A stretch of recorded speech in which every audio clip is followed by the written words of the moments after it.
কয়েকদিন ধরেই আলিপুরদুয়ার পুরসভার বিভিন্ন ওয়ার্ডে স্বনির্ভর গোষ্ঠীর নাম করে বাড়ি বাড়ি গিয়ে মহিলাদের কাজ দেওয়ার কথা বলা হচ্ছে। যারা কাজ করতে ইচ্ছুক তাদের কাছ থেকে আধার কার্ড, ভোটার কার্ড, ব্যাংকের পাস বইয়ের প্রতিলিপি নেওয়া হচ্ছে বলে অভিযোগ। এই যে কাজু কিশমিশের প্যাকেটিংয়ের যে ওটা তো সব জায়গাতেই হচ্ছে, ফর্ম ফিল আপ তাই সবার কাছে শুনে একটু এগিয়েছিলাম।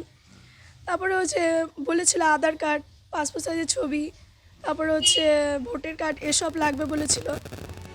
অভিযোগ পুরসভার নাম করে এই কাজ চলছে, কিন্তু পুরসভার তরফে স্বনির্ভর গোষ্ঠীর দায়িত্বপ্রাপ্ত কর্মী জানিয়েছেন তাদের এমন কোনো প্রকল্প নেই। 5 টাকা করে ফর্মের জন্য দাম আর কি, আর 5 টাকা করে দিয়ে সবার থেকে আধার কার্ডগুলো তথ্যগুলো জোগাড় করছে। এখন কোথাকার কি বৃত্তান্ত সেটা তো আমরা বলতে পারছি না। এটা কি একটা বন্ধু কল্যাণ সমিতি থেকে বলে এটা আর কি প্রচার হচ্ছে না, পৌরসভার থেকে এরকম কোনো রকম বিজ্ঞপ্তি আলিপুরদুয়ার পুরসভার 20 নম্বর ওয়ার্ডের কাউন্সিলরের অভিযোগ তার ওয়ার্ডেও এ ধরনের কাজ চলছে। তো আমি সঙ্গে সঙ্গে চেয়ারম্যানের কাছে আমি জিজ্ঞেস করলাম চেয়ারম্যান সাহেবকে যে এরকম কোনো আমাদের কাজের সুযোগ এসছে কিনা। বাড়ি বাড়ি বলছে যে প্যাকেজিং হবে, তাদেরকে মাসে একটা টাকা দেওয়া হবে প্রতি প্যাকেজ প্রতি। তো সেই হিসাবে চেয়ারম্যান সাহেব আমাকে বললো না, এরকম কোনো স্কিম আমাদের পৌরসভা থেকে নেই।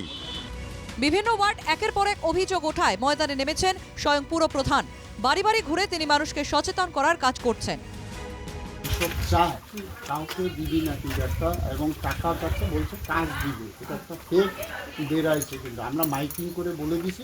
আলিপুরদুয়ার পৌরসভার পক্ষ থেকে মাইকিং করে মানুষকে সচেতন করে দেওয়া হলো, যাতে কেউ এরকম ট্র্যাপে না পা দেয়, যাতে এরকম ট্র্যাপে পা দিলে সেই বেনিফিশিয়ারিরা সর্বশান্ত হয়ে যাবে। এভাবে ভোটার কার্ড, আধার কার্ড সংগ্রহ করার অভিযোগ যথেষ্ট বিপজ্জনক বলে মনে করছেন এলাকার বাসিন্দারা। এভাবে স্বনির্ভর গোষ্ঠীর মহিলাদের কাছে তারা যেতে পারেন না। যদি গিয়ে থাকেন তাহলে সংশ্লিষ্ট কোনো দপ্তরকে জানিয়ে বা প্রশাসনের কোনো মহলকে জানিয়েই তাহলে তারা করতে পারে।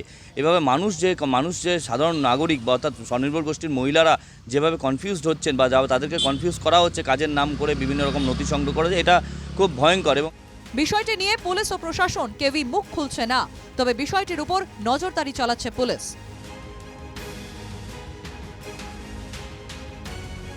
আলিপুরদুয়ার থেকে সুদীপ ব্যানার্জির রিপোর্ট, NKTV বাংলা।